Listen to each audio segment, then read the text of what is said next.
Namaskar, good evening and a very warm welcome to you all on behalf of the Pune International Centre.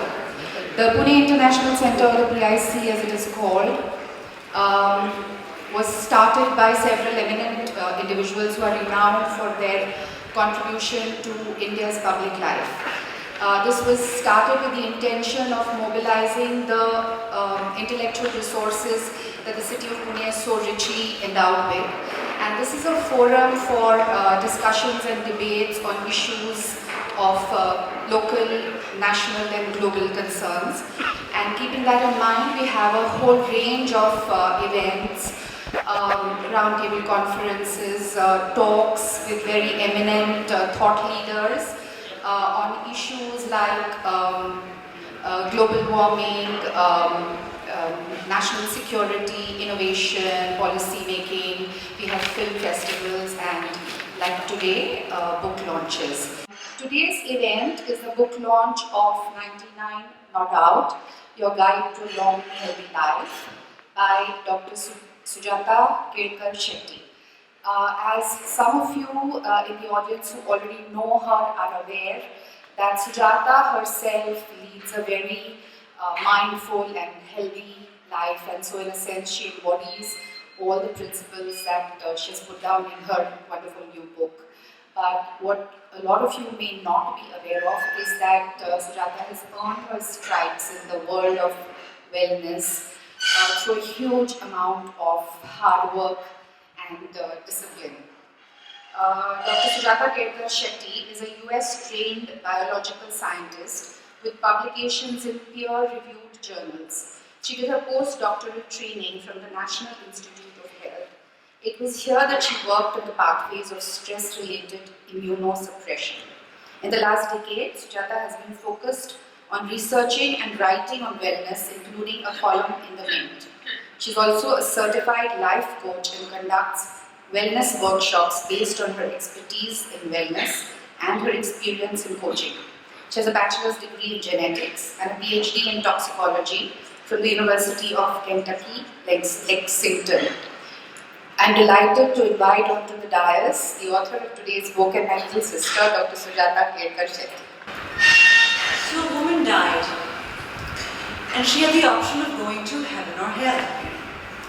She decided she'd check out both places first. So she walked down to the depths of hell, and she saw row upon row of writers chained to their desks in a steaming sweatshop, being whipped with thorny lashes. She said, I've seen enough. I want to go to heaven now. So she walked up the stairway to heaven. And there too she saw row upon row of writers, chained to their desks, in a steaming sweatshop, being whipped with thorny lashes. She said, wait a minute, this is the same as hell. No, a voice boomed in the background. No, it isn't. Here, your work gets published. So, ladies and gentlemen, dear friends and family, I'm in heaven, particularly tonight. To be surrounded with so much love and good cheer is to be really, really blessed, and I'm deeply grateful. Thank you all for braving the weather, the rain, the traffic. I've been saying this in Bangalore, I've been saying this in Delhi, now I'm saying this in Pune. I think traffic is becoming a serious urban problem.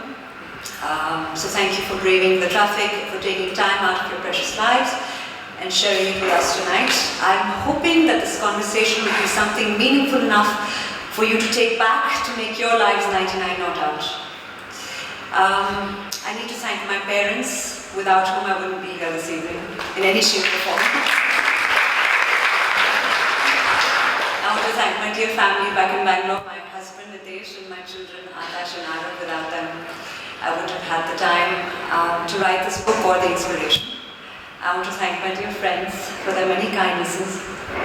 I have to thank Dr. Farooq Udwadia deeply. He's the doctor who's written the foreword in this book. And for those who haven't had a chance to read this book yet, it's a really beautiful foreword.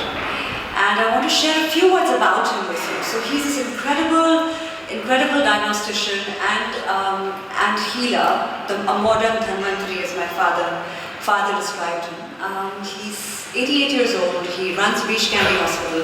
He starts his rounds every morning on the top floor at the ICU and then walks his way down. Residents dream of working with him. Patients have to wait 3 months to get an appointment with him. And he, friends and family, took the time out to write the foreword and give this book his vote of confidence, which is huge. So I'm deeply indebted to him.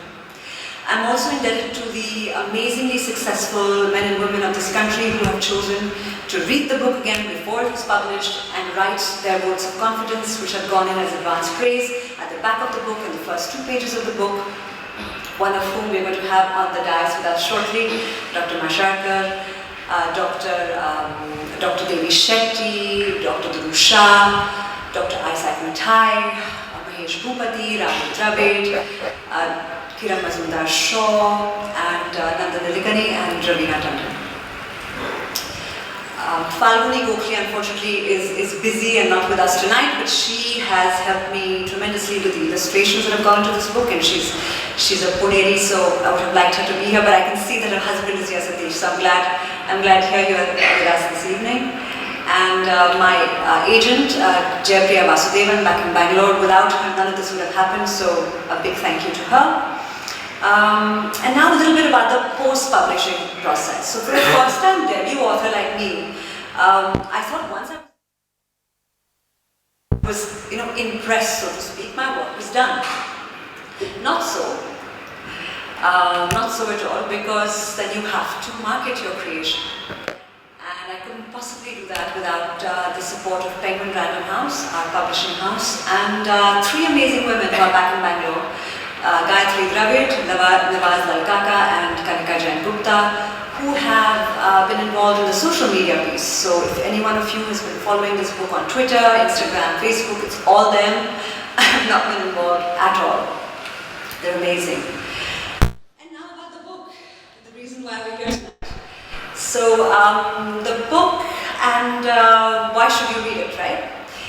It's been written by somebody who's been writing on health for the last 10 years. So I've been writing on health and wellness for the last 10 years.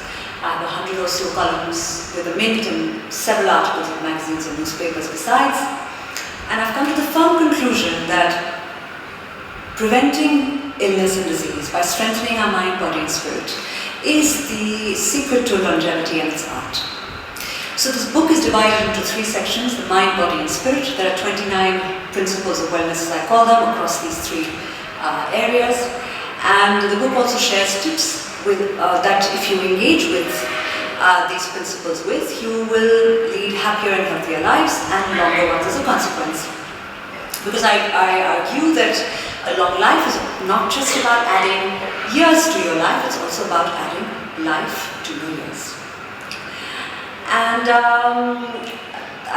as Lisa already mentioned, I'm trained as a research scientist. I don't practice as a research scientist anymore, but I'm trained as a research scientist. And that means that because I have a scientific bent of mind, I need a lot of evidence. And the evidence comes in the form of research articles and experts that I've spoken to. I've brought that rigor to the columns I've written, and I bring the same rigor to my book. The book also shows us the impact that stress has on the mind, body and spirit, and what we can do to minimize its effects, and what we can do to prevent its accumulation in the first place. So I'm sharing the stage tonight with 2 amazing people, and without any further ado, I'm going to ask Lisa to introduce them. I hope you enjoy the evening.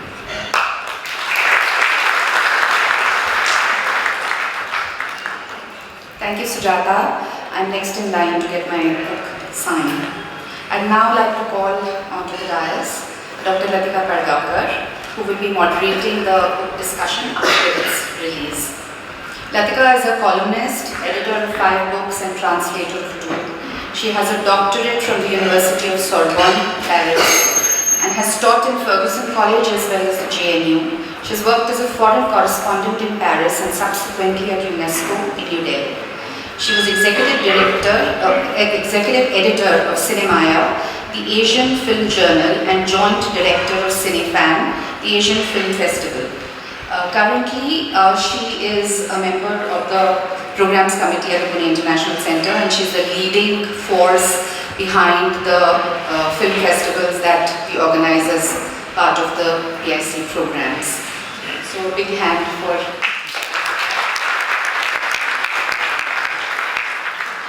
On her journey towards holistic health, Latika and Sujata's paths intersected. Their many subsequent interactions, experiences and ideas have culminated in this conversation today. We are also very honored to have with us Dr. Ramesh Mashelkar, and I'd like to invite him onto the dais. It is very hard to summarize all that he does into a short synopsis, but I'm going to try. A chemical engineer and a former Director General with the Council of Scientific and Industrial Research, he was also the President of the Indian National Science Academy, President of the Institution of Chemical Engineers, and also the President of the Global Research Alliance. A true beacon of our times, he was also the first chairperson of the Academy of Scientific and Innovative Research. He is a Fellow of the Royal Society, Fellow of the Royal Academy of Engineering, Foreign Fellow of the US National Academy of Engineering, and Foreign Associate of the National Academy of Science. He is also the President of the Pune International Center, and I'm sure there are a lot of accolades that I have not mentioned here, but without much ado, I'd like to ask Dr. Mashelkar to say a few words, and then to watch. See, this is what I prepared for, and if I were to go through this, it will take around 30 minutes. I don't want to do that. I will shorten it to 7 or 8 minutes because we have a chance to discuss. But there are 3 or 4 points that I'll make. The very first is 90% of success depends on the title of the book. So therefore, 99 Not Out is a fabulous title, and you are given credit to your son Akash, so he takes away 90% of the credit along with his brother. So I think the credit settling has been done. The second is, it's a very riveting book, very insightful, very inspiring.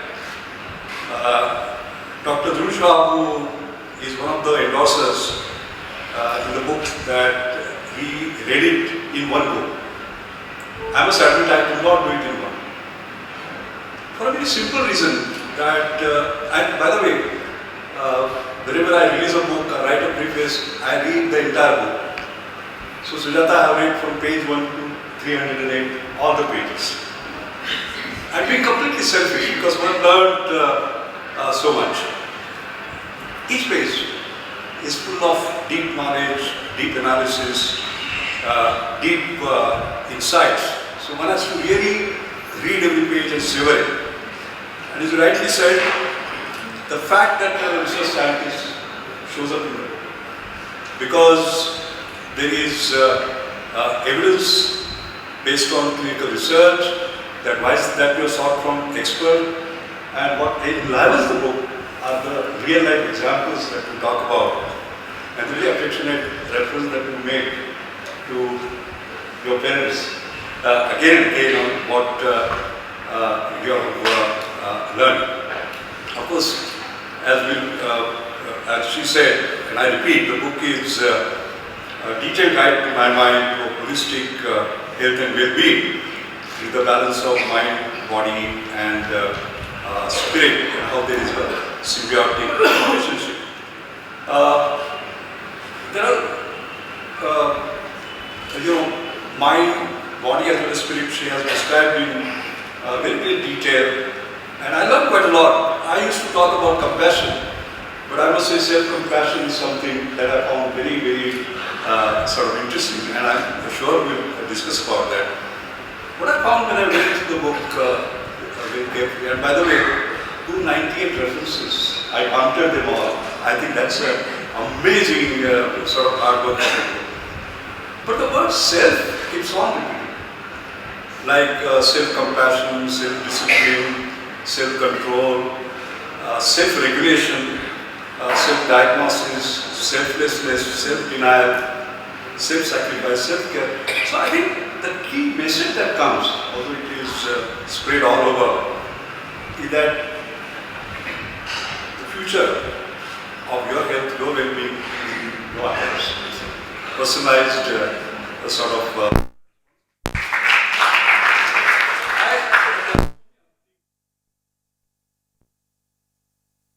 in case I don't get a chance, that there is one chapter on gut, brain, and microbiome. Please don't miss it. Sujata, you are at your best, not as a writer, but as a teacher. It's amazing, you know, she describes the way you take a bowl of delicious creamy mango ice cream, and from the time you put it in your mouth, its passage and what happens to the absorption of nutrients, the detoxification, the way different organs work. Fascinating. I read it twice. I think it's so enjoyable. So please do read it. In fact, you can start the book by reading that. Like, for example. There is only one more point I like to make. There is a lot that I will do, but I will not talk about that. I'll just finish by saying this. Just 3 days ago, as you know, this particular report, Global Innovation Index 2019 was released. Many of you might have read that India rose from 57 to 52. Well, there is a good news as well as a bad news. When we rose from 57 to 52, China has moved to 14. Alright, so there are a lot of issues. But we will not talk about that. That is not the subject. The important thing is that each of these, and I was there, they had invited me because I'm part of their international advisory board. The subject of this is creating healthy lives, the future of medical innovation. So please do read this. It talks about all sorts of advances in medical innovation. For example, it says how new technology with preventive activity, booking platforms such as book retreats, interpreters of biological wellness markers for saliva and blood samples such as wellness effects, digital engagement gadgets such as fitness watches, phone apps that influence behavior by providing real-time feedback about miles that you walk, calories that you burn, the quality of sleep, the quantity of sleep and so on. It's full of technology. But in the holistic approach that we talk about, basically mind, body, spirit, I'm sorry to miss it. In that entire book, the word Ayurveda doesn't appear, for example. Alright? But the interesting part comes now. The interesting part is that the report says that 1.8 million published studies have evaluated the effects of lifestyle, diets, etc. 1.8 million. You don't have to read that by the way. Just read this book. That is good enough for you. Very frankly. So what? But they also talk about 30,000 startups.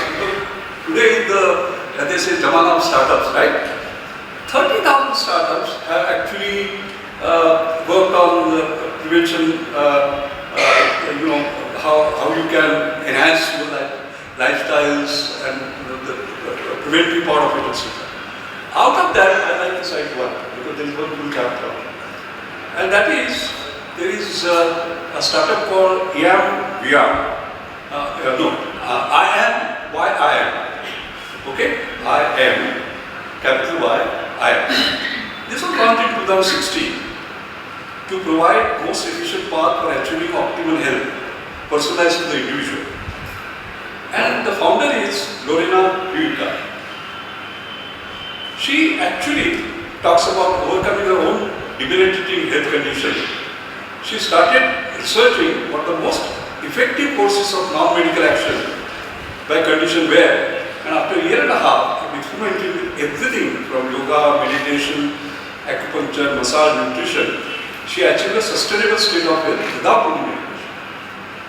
So she says, and I am quoting her, that while the path to a science-based medical solution was straightforward, an analogous approach to non-medical preventive alternatives for my challenges did not yet exist.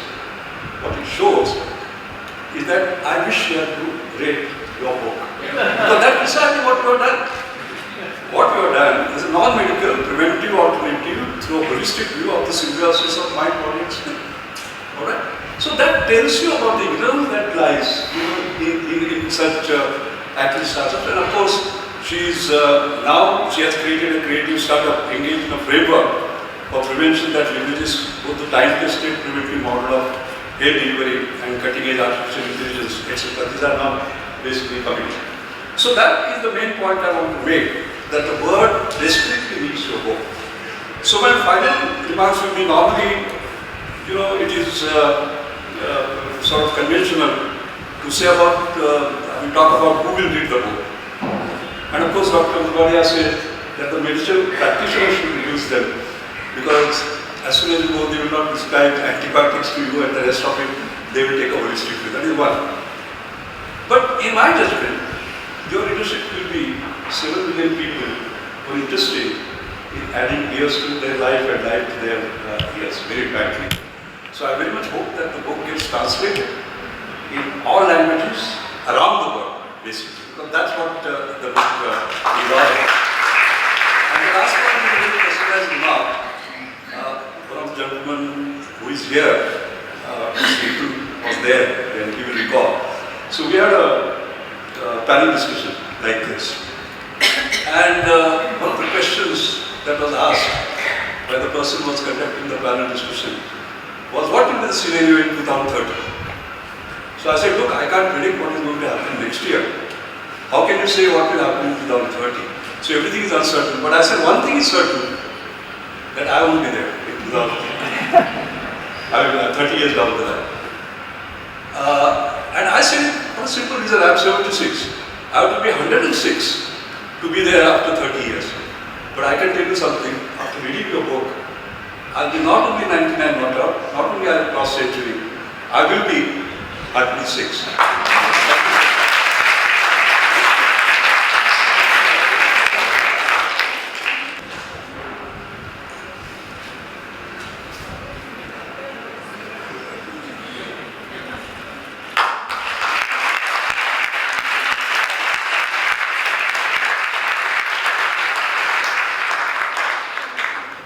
Good evening, ladies and gentlemen. I have the mic now, so let me say a few things. I've thought of a lot of things to say. Some of them have been already referred to by both of you. So I just have to now go through my questions and see which to go. And I will ask her questions in a way that she can explain to you a little bit about the chapters that she has written. And also, if once in a while, if I gently provoke you, take it well. Done. First of all, I want to congratulate you on writing a book which is something so fundamental, something which is in fact the destiny of all of us, and yet something to which we don't pay the kind of attention we should. I think your book is many things at the same time. It is readable, it is positive, it is engaging, it is down to earth, and it is sensible. So it is all of that. Now we know there are a lot of old people in India today. I think we have a good expected rise fourfold in the next 40 years or so. And a fourfold rise means a rise not just in new population, but a rise in the population of old people as well. And given the social structure we have today, many of these old people will have to fend for themselves, rather than continue to live in families where you can be taken care of and not feel helpless. I also did zero in on Dr. Udvadia's very remarkable forward. And he speaks about your book by referring to something called the art of longevity. And he said that you have taken a holistic view about what constitutes good health. Obviously, good health is much more than just an absence of disease. So I'd like to begin by asking you, can you expand a little bit about this? The idea of good health and wellness as you see it. Sure. Thank you, Latika. Thank you for that. So I completely agree with you. Good health is the absence of disease. And it's about having a strong mind, body and spirit. And this isn't my definition. I mean, ये मेरी दिमाग के ऊपर नहीं है. This comes from the WHO. So the WHO says that it's the presence of a strong physical, mental and social well-being, and not merely the absence of disease or infirmity that defines good health. And when we take this definition and we look at it, it is not about it being something that is unachievable, right? It's a goal that we set for ourselves. And we make the lifestyle choices that we need to move towards that goal. And as a process, we will touch that definition more often than not. Leading happier and healthier lives as a consequence, and longer ones too. So Fred Astaire, the famous American choreographer, said, getting older is like anything else. To make a success of it, you've got to start young. And he lived to the age of, I think, 89, and he worked for 70 of those years. He couldn't have, right? 89, no, 60 of those years. And and so his point again, the last time I said this, this whole thing about getting older, what does that constitute? So the WHO just came up with a definition. And they're saying that now the age of 18 to 65 is youth. And 66 to 79 is middle age. 80 to 99 is the elderly. And 100 plus is the well-lived elderly. So given that definition, there is a long way to go. He referred to your book as 99 Not Out. Now I'm wondering why 99 Not Out? Apart from the obvious fact, I understand it, that 100 would probably mean perfection. And we are far from perfect. But 99 means the goal is there. It's within our reach, but we haven't grasped it. What is the meaning behind 99? So Latika, it's really funny. The original title was 100 Not Out. It was suggested by my editor, and I was fine with it because I'm not very good at titles. So we went with that, and I wrote the book. And then February of this year, I was about to submit the final draft, and then I Google searched the name just out of curiosity, and someone had already written a book by the same title. So there's an Australian man who had written a book called 100 Not Out, and when I looked at the subject, there was no way I was going to have the same title. So the subject, the byline was 100 Not Out, my journey as a 24-year-old virgin who slept with 100 or more women by the time I reached 27. So, no way. And then my son plays a lot of cricket, the 12-year-old, and I spent 2 sleepless nights trying to come up with interesting titles, and I was doing a terrible job with it. My editor kept saying, no, this won't work, that won't work, this won't work, that won't work. And my son saw me looking tired and stressed. He said, what's up? Why are you looking so tired? And I told him why. And he said, if 100 Not Out doesn't work, what about 99 Not Out? And like you said, Latika, it's actually a better title. So it worked, it was all for the best. As both of them have mentioned, the book is divided into 3 parts, mind, body and spirit. And if I turn to the first chapter on the mind, you speak about something which may not be familiar to all of us. You speak about a plastic mindset. Can you tell us what that is? Dr. Carol Dweck has done a lot of research on what she calls a growth mindset, and the idea, or a plastic mindset basically. So the idea is having a mindset where you don't believe that your attributes are fixed, where you believe you can grow over your lifetime. You can grow, learn, get better at whatever it is that you set your mind to.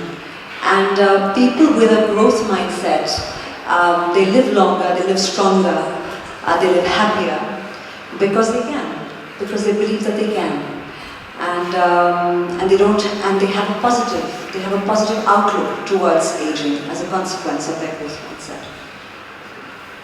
While I was reading the pages on the mind, there's one thing that you said which struck me, and I think it might just strike all of you if you read the book carefully. You speak of wellness, and we all know that wellness, as I just said, is not an absence of disease. But you said something which was, it intrigued me. You said that a growing cancer in a body may not manifest itself early. In the early stages, we don't know what is happening. But the mind and the spirit can show signs of a struggle. Can you expand on that? Yeah, no, I think what I meant by that was, diagnostic tests the way that they are can't catch certain diseases at certain stages. So an early stage of a disease can go missed through certain diagnostic tests. But the stress that you are sort of experiencing, if you are willing to acknowledge it, could be going on for many years before. So just yesterday I found out a friend of a friend's had a massive heart attack at the age of 47. And he was physically fit. In fact, he really looked after his physical health. But everyone was saying he led a very stressed lifestyle. He was mentally very stressed. So I think the point here is that if you were just to create that awareness and be willing to make the changes, you would know that there's stuff going on that is going to have a long-term impact. I'd like to know how. Anyway, you have done a lot of research. You have quoted different people, doctors, researchers, scientists, psychologists, and so on, extensively from all parts of the world. However, and you mentioned the statistics and numbers, but the results of the studies that you quote are generally from the United States. Now, I would like to ask you, why you haven't quoted anything from India? Is it either because India does not have these kind of studies? On the other hand, I would like to ask you, if you quote the results of US studies, are they applicable to India, to a people, to a country, to a way of living, way of thinking, everything which is different? When you quote these studies and results, are they applicable to people here as well? Sure. So it's true. The research I quote is mostly from the US or from the rest of the world. And that is primarily for two reasons. So the money for research is in the United States, and so is the talent. And I'm not saying the talent is American. So the NIH lab that I worked in had 3 Greeks, 1 Armenian, 3 Italians, 1 Indian, 1 Japanese postdoc. The only American was the lab manager. But the NIH budget for this year was $30 billion US, which is 1% of our GDP and what we spend on our public health infrastructure. So it's incomparable, the kind of budgets they have. That said, this whole thing about being able to apply to the Indian genetic pool, we have to take it in context. So from the 1970s to the 1990s, in America itself, they actively discouraged women participating in drug trials, or any kind of clinical trials for that matter, because of the thalidomide disaster, which was basically a drug that women were told they could take. It was a mild sedative, and women took it when they were pregnant, thinking it was safe, and it led to thousands of deformed babies being born. So the Americans got really scared, and they said, we'll just not let any women enter clinical trials, women of reproductive age. As a consequence, all the drugs that came out in that time period were not really tested in women. And to tell you what impact that had, if we look at the data from the 1997 to the present, 80% of the drugs that have been taken out of the US market is because of the health risk they pose in women. So forget Indians versus the rest of the world, 50% of the world's population has not really been assessed for many of the drugs that are in the market. And then we've got to start somewhere, right? We've got to start somewhere, and we hope the trends are the same. Even if the numbers, even if the percentages change, the trends are the same, because the fact of the matter is we're falling sicker sooner. Our health span is much lower than the rest of the country. On an average, Indians fall sick at the age of 53 of lifestyle illness. And then it's 1, then it's 2, then it's 3, because diabetes follows, this combines with hypertension, heart disease, depression, it all comes together. So the last 15 years on average, an Indian is spending sick. And that impact on his family, or her family, and both emotional, physical, spiritual, and financial must be extreme. So we definitely need to do something, and I think prevention is the way to go. Sujata, you have said that negative attitudes in the aging process count for a great deal. You have quoted a certain Dr. Levy, and have looked at his research. And Dr. Levy says, and I assume you agree with him, that if you have a negative stereotype about aging, you will age and die quicker. If you have a positive stereotype, you will age slower and you will live longer. Can it really be that straightforward? So this is this is Becca Levi's theory that she calls a stereotype embodiment theory, and it's based on decades of research, Ratika. So she's done many studies, and there's one study called the Ohio longitudinal study, where she followed people for 25 years. And she found a clear distinction between people with a positive mindset about aging and the negative. All other things being equal, people who had a positive mindset lived 7.5 years on an average longer. They also had better functional health as they grew older, and they had fewer illnesses as well. So this is one example of a disease of a study she's done. She's done many, and her point is that aging is a social construct. We all have a negative stereotype about aging, but if we were to change that and believe that aging means a lot of positive things, which it actually does, it could impact our health in a very powerful way. You've taken up many other things. One of them is self-awareness, and you have mentioned self everywhere. And you say that self-awareness is the crux of how we manage our life. Now, what is self-awareness, according to you? And I agree with you. It's the means to. It means an ability to monitor our emotions and our thoughts from moment to moment. I ask you, does that leave room for spontaneity? Yeah, it makes it sound really tedious, right? No, because I just wondering whether you're consciously thinking all the time about emotions and thoughts, or can you become spontaneous? Yeah, I think that it's, you know, this piece fits into mindfulness. So the self-awareness piece is really about being aware of what's going on inside, and I think it's less about it becomes more of a skill as you practice it, where you're not really letting it impose on you or impose on your spontaneity. In the beginning it will feel trite, but if you practice it, it's going to really have benefit. So it's part of the mindfulness training, where you are aware of what goes on inside you and goes on around you. There's another interesting study that Sujata has quoted. The study of a psychologist from Harvard called Ellen Langer. And this study is called a counterclockwise study. And surprisingly, the study shows that old age and the deterioration of the body are not necessarily linked, not inextricably linked. And that the slowing down of the body, which we talk about all the time as we grow old, and aging it can be reversed, the slowing down, in the right circumstances. Now, what can be the right circumstances which slow down, which prevent the slowing down of the body? Yeah, no, this is a fascinating study. So she is the first, I think, woman psychologist at Harvard, and she did a study in the 1970s, and she essentially took a group of 70-year-old and older men. She split them into two. They were all from nursing homes. Some of them had come in wheelchairs, and she put one set of them in a resort where they could just have a good time. And they spent a couple of weeks in that resort, and the only mandate was they had to reminisce about their lives from 20 years ago.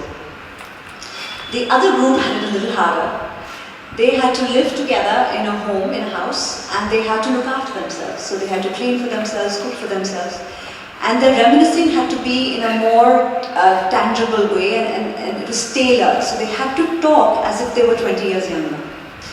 And they were given cues, so they were given magazines, newspapers, videos from 20 years ago to cue their memories, to sort of trigger their memories about what life was like, political life, social life, cultural life was like. And they had to talk about their marriages from 20 years ago, they had to talk about their work from 20 years ago, they had to talk about everything as if they were in their 50s. And when she pooled the data from before and after, so they looked at the physical, mental and emotional health of these people before and after the study. Of course, everybody was generally doing better because a vacation is always good. But the people who were in the house and had to sort of really put their mind to acting as if they were younger, their physical strength had improved, their muscular strength had improved, their eyesight had improved, they were emotionally stronger, their mental acuity had improved. It was like their minds had tricked their bodies into becoming younger. And they hadn't replicated the study again. I don't know How long if did they stay in this? like 2 weeks, it wasn't that long. But I think it gives us a lot of food for thought, doesn't it? You've spoken about two other things, many other things, but I have two written down right here. One is compassion. And Sujata quotes the Dalai Lama. And she says that according to the Dalai Lama, and he said this, if you want others to be happy, practice compassion. If you want to be happy yourself, practice compassion. So how does compassion serve us? How does it help us to stay healthy? How does it become a skill in managing health and happiness? Yeah, so I think it's very interesting. Being kind to others and being compassionate to others is actually great for our own health. It seems sort of like it's going to be good for the people that we're being compassionate to, and of course it does, but it actually, research shows us that it helps us more. And an important part of compassion is what Dr. Mashelkar mentioned in his speech, which I'm a huge proponent of, and all self-critical people will, should embrace it, and that's self-compassion. So self-compassion has three pillars. One is self-kindness, the other is mindfulness, and the third is recognizing that we all share the same human condition. And I think we need to aim for both compassion and self-compassion. Laughter. You quote a person called Norman Cousins, and he's a writer, and he says he has found a molecular basis for the healing effect of laughter, which means that laughing, the act of laughing, can give you pain relief, that the act of laughing can actually be an analgesic, that it can be a healing therapy, and that it can strengthen the body's ability to fight infection, even cancer. Now, can you expand on that? Sure. So Norman Cousins was this American journalist, and he had ankylosing spondylitis. And he decided that he was going to take control over his own healing. So he took the medicines, and he took rest, but he also watched really funny videos. So Marx Brothers, one of my father's favorite comedians, and Groucho Marx is supposed to have said, a clown works just like an aspirin except twice as fast. And he was really onto something, which Norman Cousins found. So he found that if he watched a funny video for 2 hours, or 1 hour, he got pain relief for 2 hours from what was otherwise a really debilitating condition. And he also found, when he did these tests on his own, that the inflammation in his body went down, and inflammation is one of the markers of just about every disease state known to man. So this was his experience, and now researchers are corroborating it. They're finding that there is pain relief with laughter, there is stress relief, of course, with laughter, there is also improved NK cell activity, and NK cells are cancer-fighting cells in our body, because cancer cells have this amazing ability to metamorphosize, and they do have this cloak-dagger approach for dealing with our immune system. And NK cells recognize the cloak, so they can see them even when they are otherwise shrouded in mystery to the other immune cells in our immune system. And so, I'm sure you've heard of, or seen the WhatsApp messages about eating more brightly colored fruits and vegetables. Laughing more would do the same thing. Some of the brightly colored vegetables are injected also. But Dr. Mashelkar, I'd like to ask you here, because we just mentioned laughter, and I've seen you and known you as a person who smiles and laughs a good deal. So, did you think of a time in your life where nice, jovial exchange with friends or family has helped to relieve a person or has helped to heal a person or make a person feel relieved of any pain or anything? Has it happened in your life? See, I think all these things work together.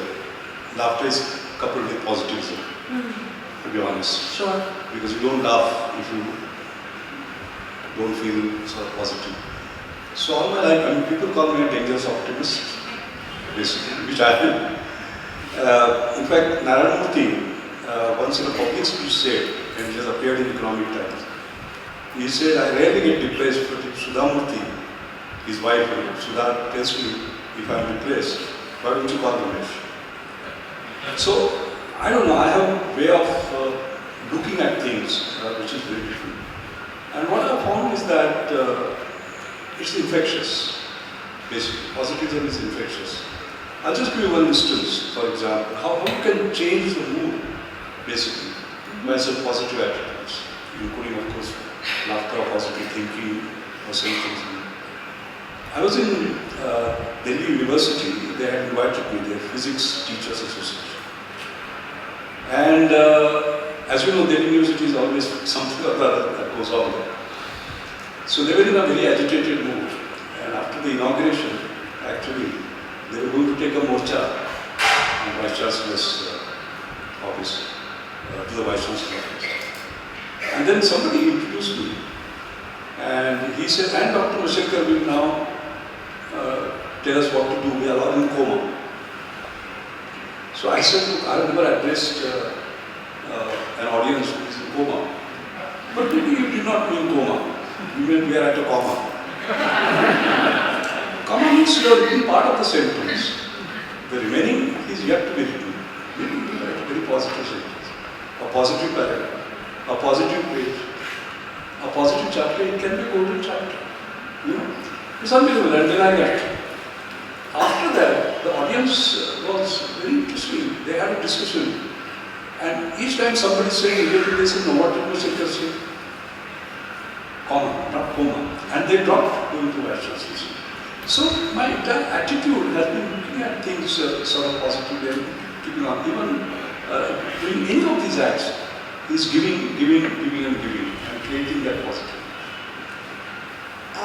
There are 2 or 3 other things that I wanted to ask you, but I think we just move ahead a little faster. She has spoken about altruism, giving selflessly to others.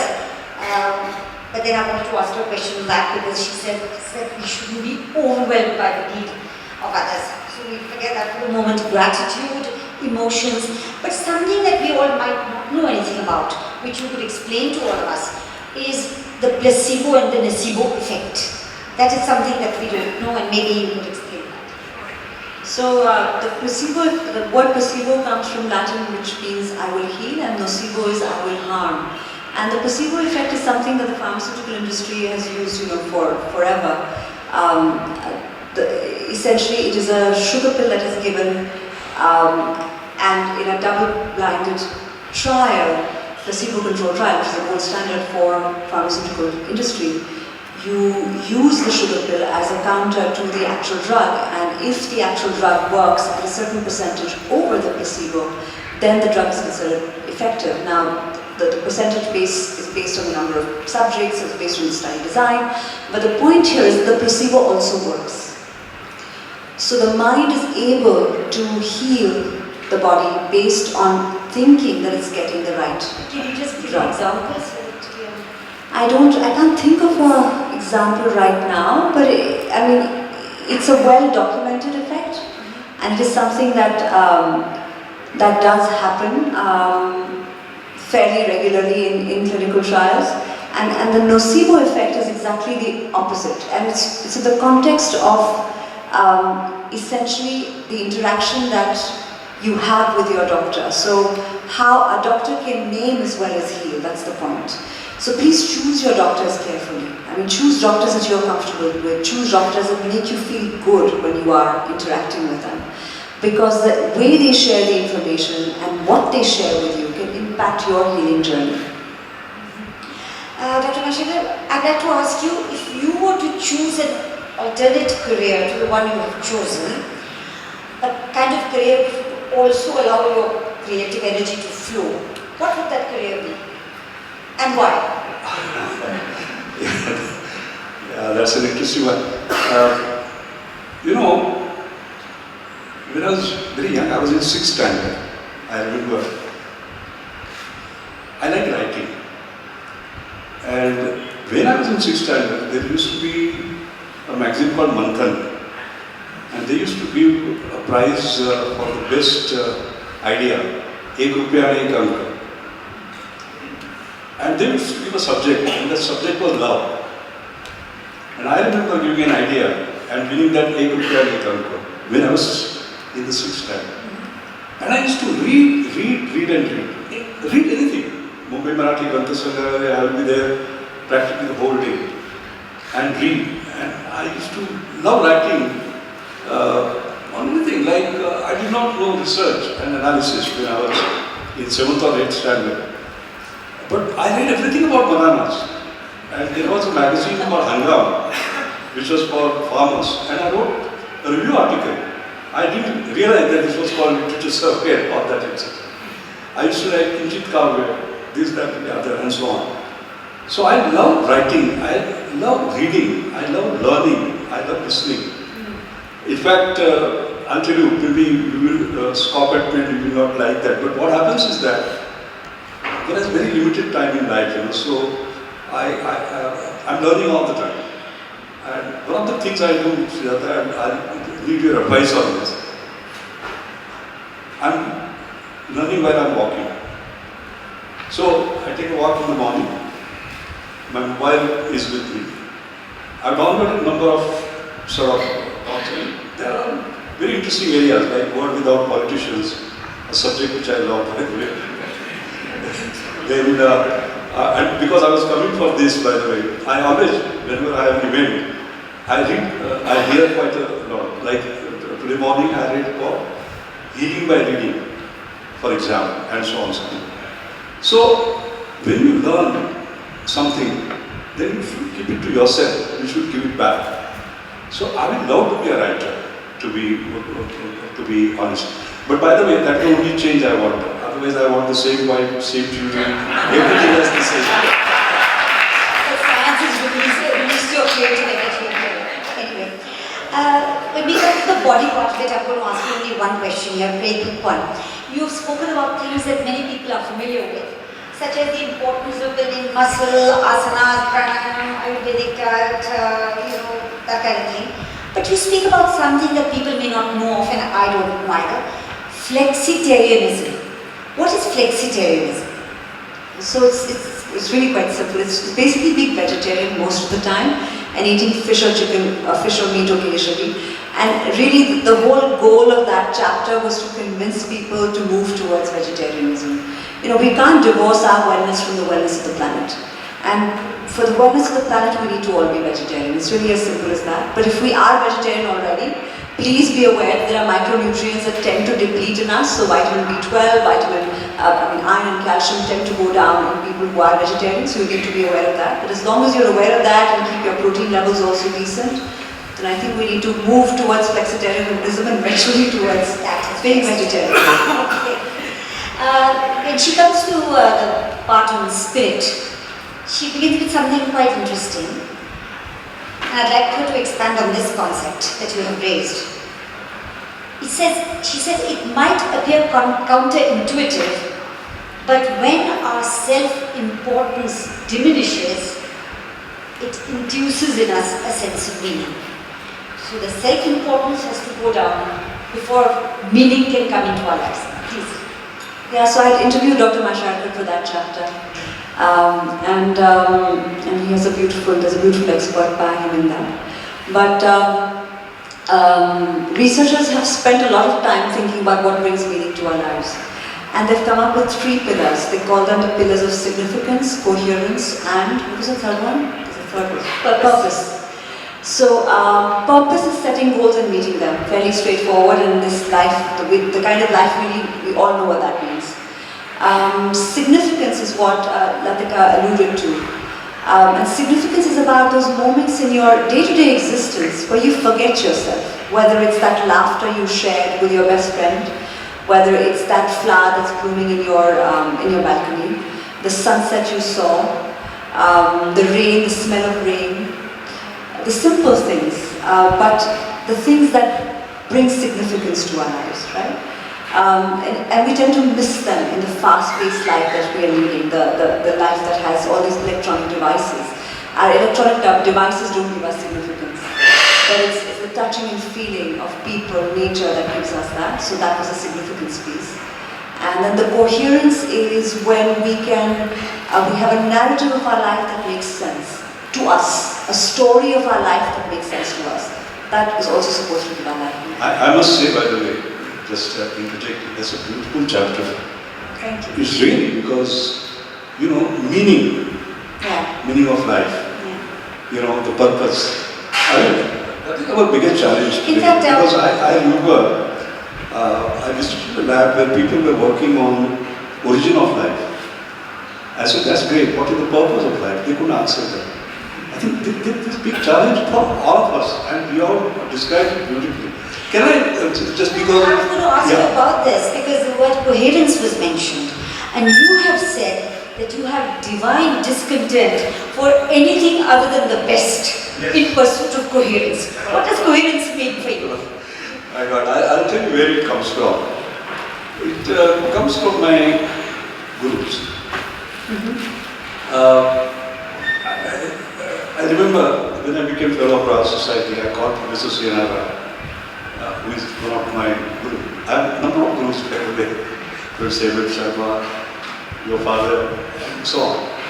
So I draw inspiration from them. So I remember when I became fellow of Royal Society, I was only the third incoming scientist in 360 years. So I thought Professor Sienara would be very happy. I called him.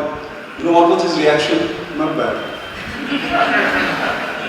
Then I became fellow of American Academy of Arts and Science. Again, the only seventh Indian from 1780.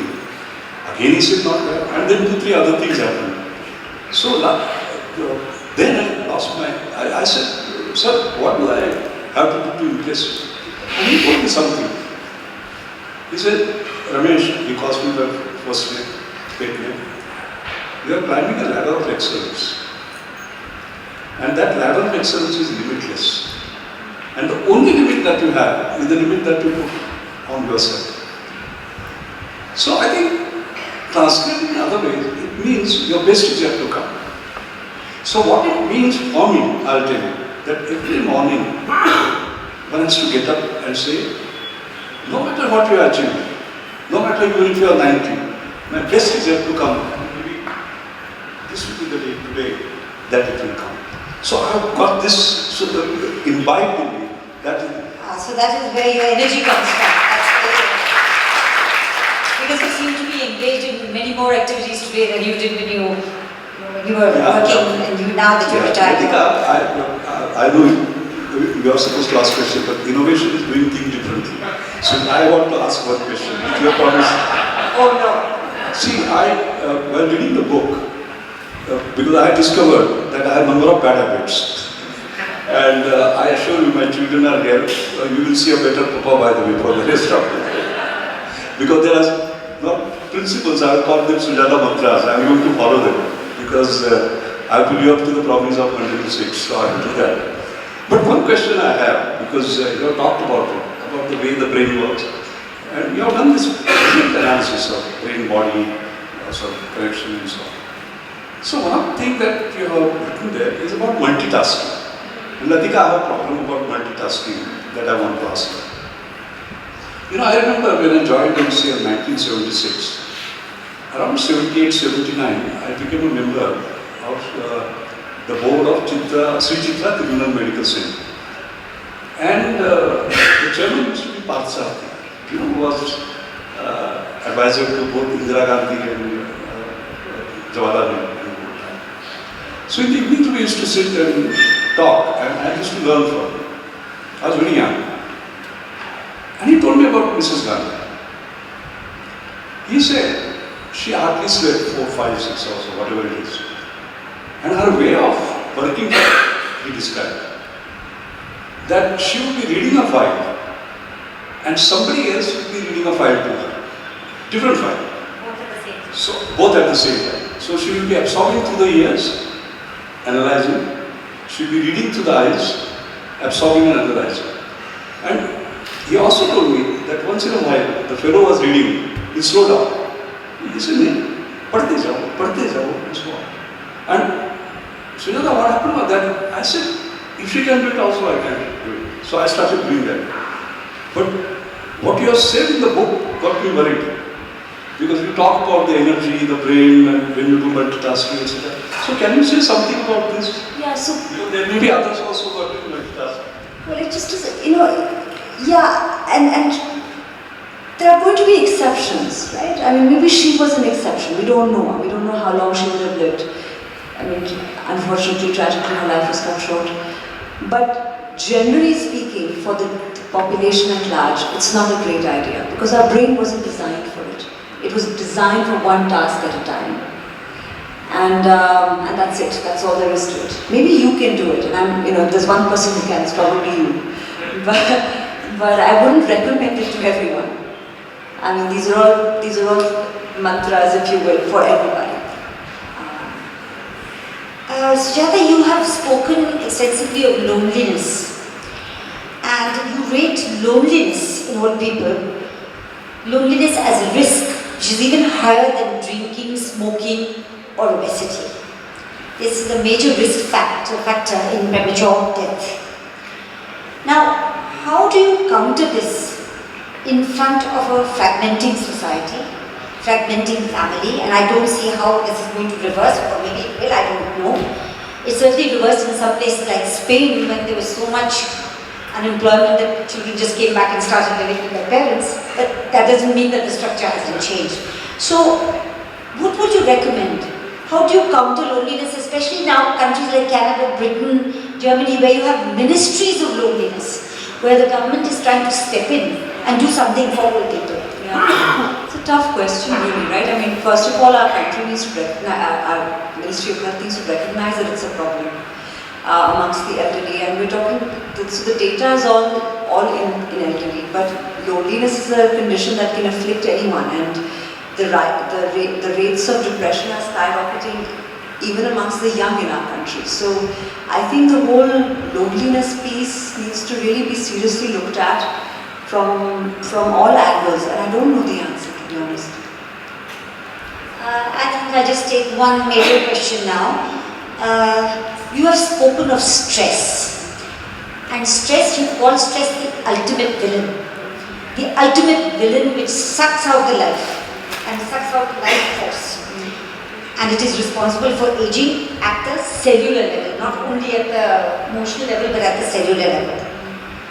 But given our modern day life, the manner of living, our materialism, the pollution around us, the kind of technologies we deal with, the breakdown of social structures and so on, social media, given all this, how can we not be stressed? Because we have to deal with all this in our life today. Yeah. So, does it mean that our life should take a totally different direction where we don't look at the material? Although we have come up to this level because we have made material progress, and material progress also means man's creativity. It's a bit of that also. But today, every single thing in our life seems to be monetized. This is customized, monetized, and what do we hear of on television all the time? Promoting dreams, success, individualism, aspiration, ambition. That's the kind of thing we hear of. But yet, if we don't want to be under stress, we have to shun all this. These are the slogans of our time. So how do we revert to a life that was before, lived before our time? What do we do? Yeah, I think our great-grandparents have really figured it out, but I think they were also luckier in that their lives were luckier and luckier. We could have a long debate on that. No, but to talk about the present, you're right. I think it is hard not to be stressed, but we really need to look at what stress does to our mind, body, and spirit. So it's like it accelerates the aging process. There's no question about it. It destroys your immune system's ability to fight infection. It gives you low-grade inflammation, which, as I already told you, is like one of the criterion for all the diseases known to man. It destroys your body's ability to absorb nutrition. So even if you're eating the cleanest food, organic food, fresh food, if you're chronically stressed, you're not absorbing it.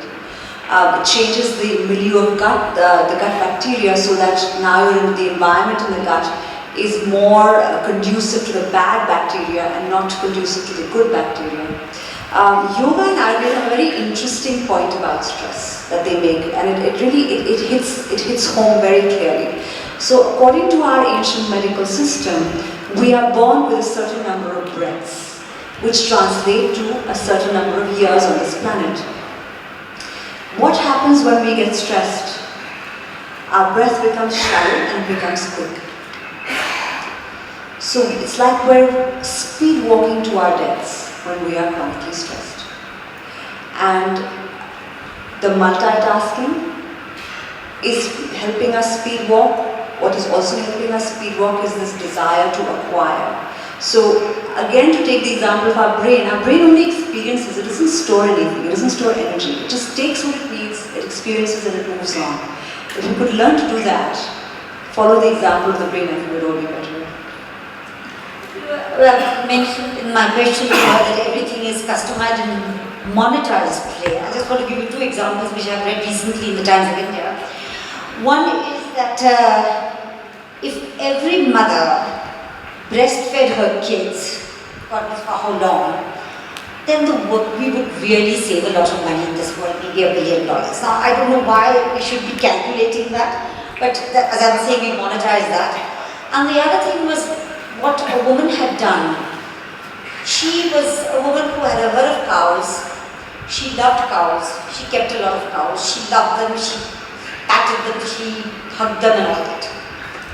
And then she gave these cows as a therapy, and she said, if anyone wants to de-stress, please come to me and cuddle my cows for a fee. See, that wasn't left out. Pay me a little bit and cuddle my cows and get de-stressed. So everything does get monetized. But I have more or less, without going into further detail, I've left out certain questions. I've asked her, Sujata, more or less what I wanted to. If Dr. Mashelkar has something to ask her, please go ahead, sir, and ask her. And if not, I just want to add one little thing. She has ended her book with 4 words. The last 4 words of her book. And these words are, thank you for reading. Thank you for reading. I say, Sujata, thank you for writing. I mean, that's it.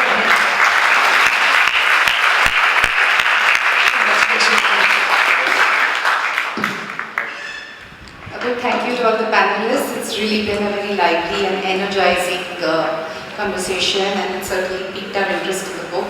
I'm sure the audience has some questions that they'd like to ask you, so we'll do a quick Q&A. There are some mics in the audience, so if anyone would like to ask any question.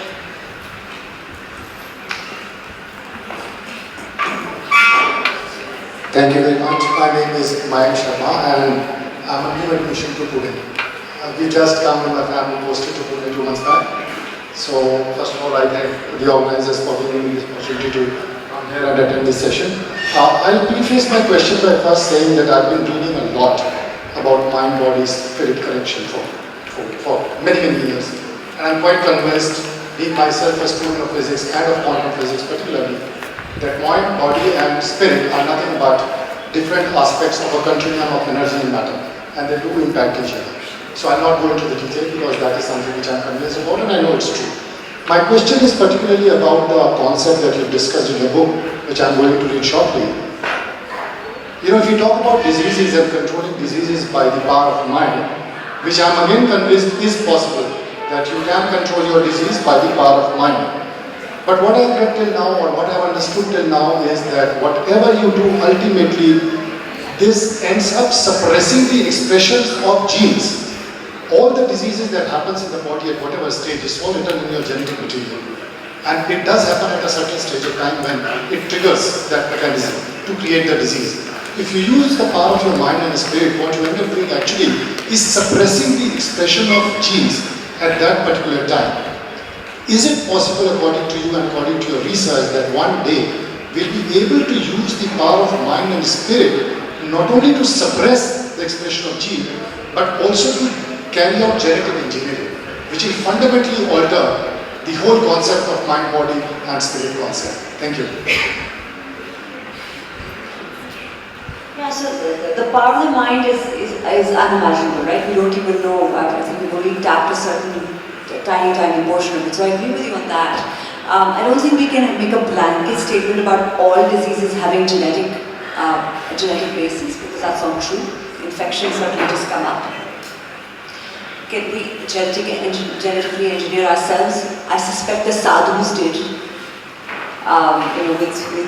With what they did with their minds. So I'm sure that's not impossible, but how they did it and the cosmic entry that they tapped is something that we don't know enough about.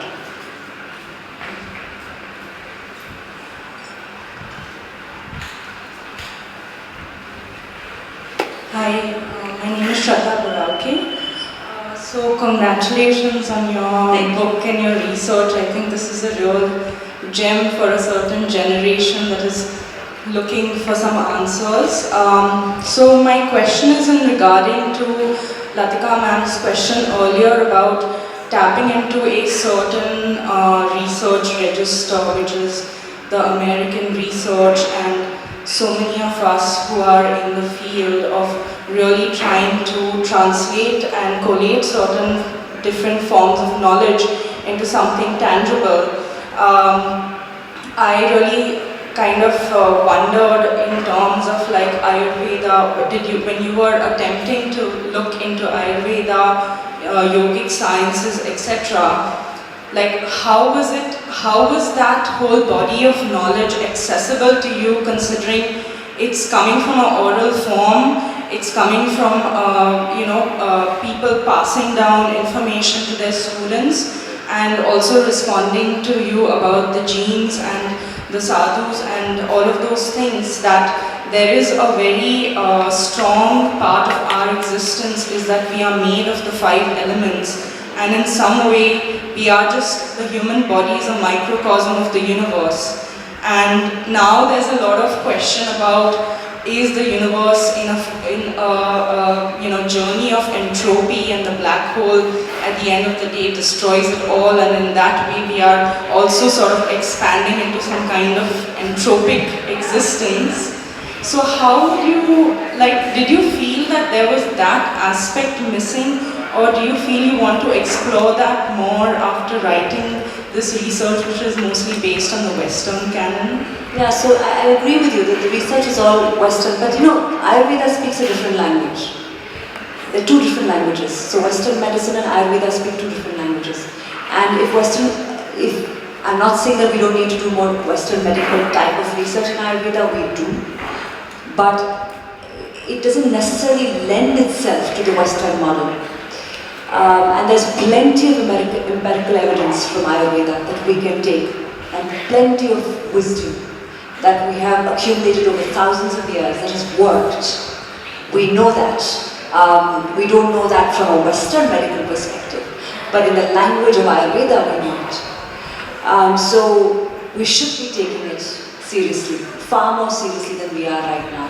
And I don't think we are to blame. I think it's the way that history has played out. But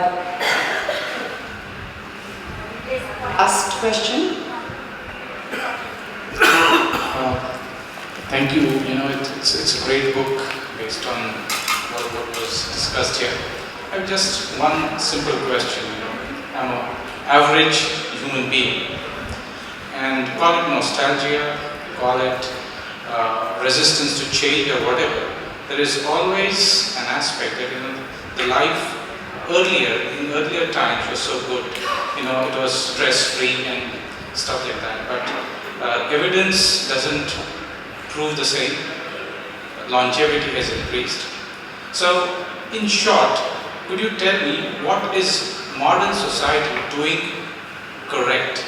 What are the things that we are doing right in the modern world? And I don't want technology, because I know it didn't exist at that point in time.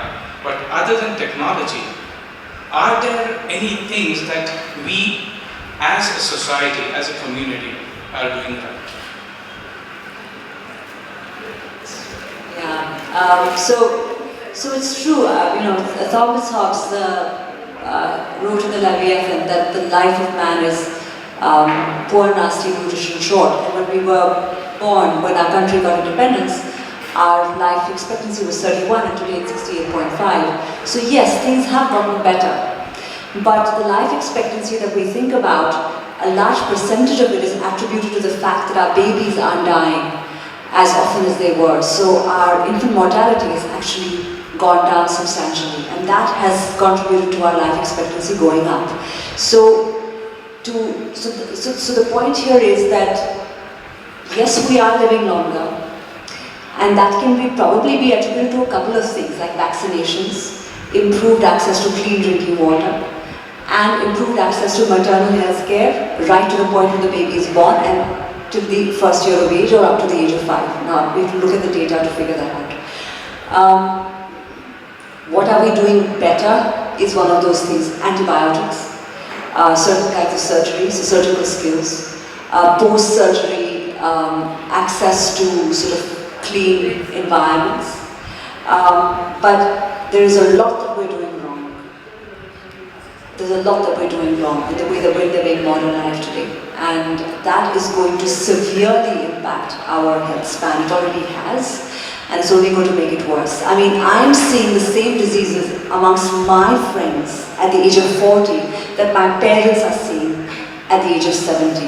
There's something clearly wrong with the way that we're living our lives.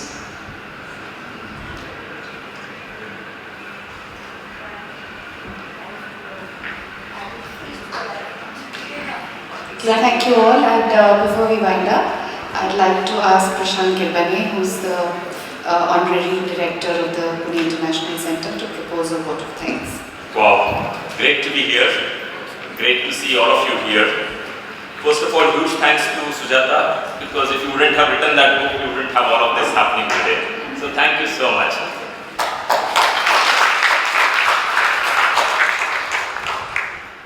I must thank Dr. Mashelkar. We all feel a bit scared as well, because every time you come up with all the details, all the analysis, study, and your views, right? It just makes us feel like, have we even read the book, you know?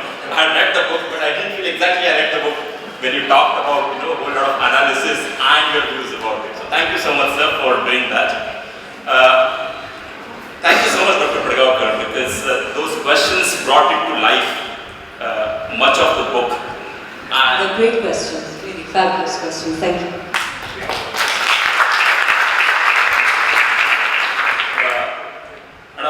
While I was listening to it, I was also counting for some reason. Those 15 questions possibly brought in best of the book as well for us to know. Fortunately, it's getting video to shoot it, so we'll put it on the YouTube and rest of it for people to follow it later. So thank you so much for that.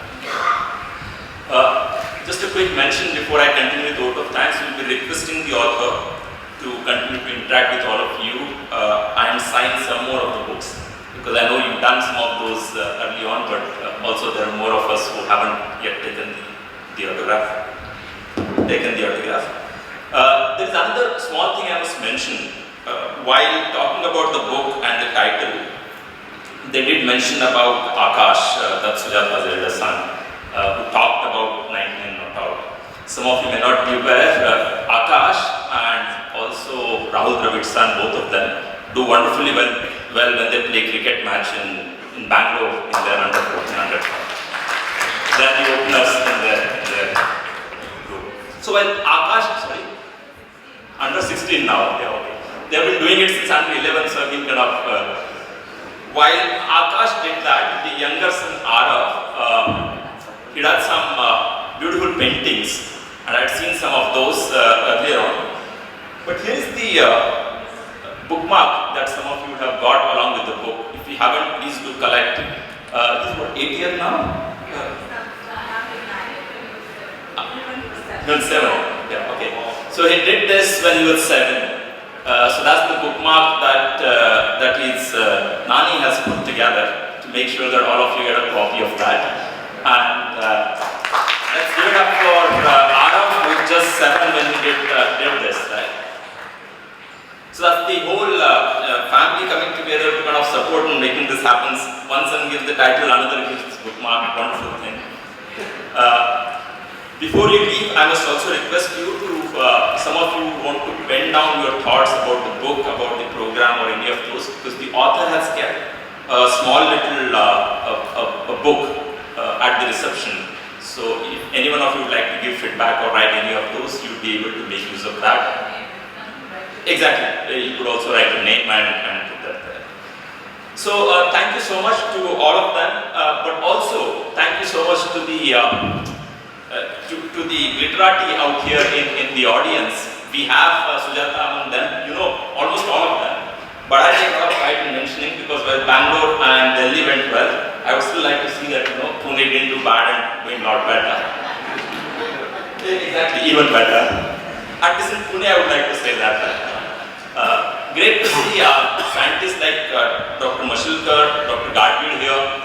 We have, of course, there is Dr. Kerkar and then I wouldn't say about other economists, but there are other younger and older economists also here. There are civil servants like Ambassador Gokhale there, Ambassador Bambawale.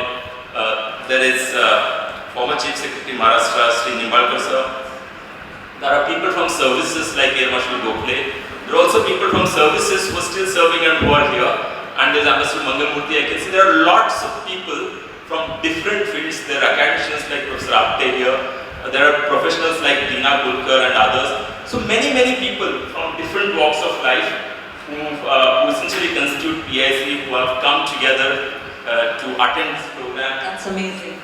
To make it their own program. So thank you so much. I think without all of you here, this wouldn't be the program that you would want to organize otherwise. So thank you so much for making it the very special program. I'll end it by requesting Sujata to please sign a few more copies of the book and requesting you all to give your feedback on the book that we have. Thank you so much. Look forward to see you again for the next PIC program.